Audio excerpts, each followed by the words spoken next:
அஸ்ஸலாமு அலைக்கும். நம்ம இப்போ என்ன பார்க்க போகிறோன்னா, மன உறுதிக்கான துவா.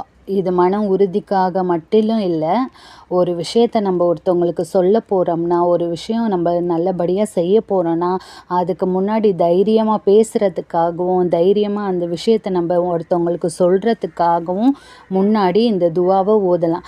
முஹம்மது நபி இந்த துவாவை ஓதிட்டு நீங்கள் ஒரு காரியத்தை செய்யுங்க அப்படின்னு சொல்லியிருக்காங்க. என்ன துவான்னு பார்க்கலாம். ரப்பி ஷ்ரஹ்லி சதரி வயஸ்ஸர்லி அம்ரி வஹ்லுல் உக்ததன் மின் லிசானி யஃப்கஹு கௌலி. ரப்பி ஷ்ரஹ்லி சத்ரி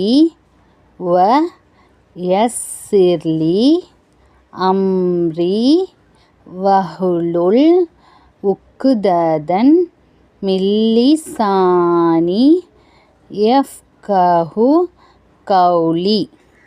அதே இது தமிழில், ரப்பி ஷ்ரஹ்லி சத்ரி வயஸ்ஸர்லி அம்ரி வஹ்லுல் உக்ததம் மின் லிசானி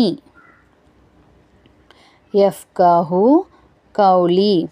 20வது அத்தியாயம் 25லேருந்து 28 வசனம் வரைக்கும் இந்த வசனங்கள் இருக்குது. தமிழில் பார்ப்போம். இது பொருள், இதோட தமிழோட விளக்கம் தான் இது. என் இறைவா, எனது நெஞ்சத்தை எனக்கு விரிவாக்கி தருவாயாக, எனது காரியத்தை எனக்கு எளிதாக்குவாயாக, எனது நாவிலுள்ள முடிச்சை அவிழ்த்து விடுவாயாக, அப்போதுதான் அவர்கள் எனது பேச்சை புரிந்து கொள்வார்கள்.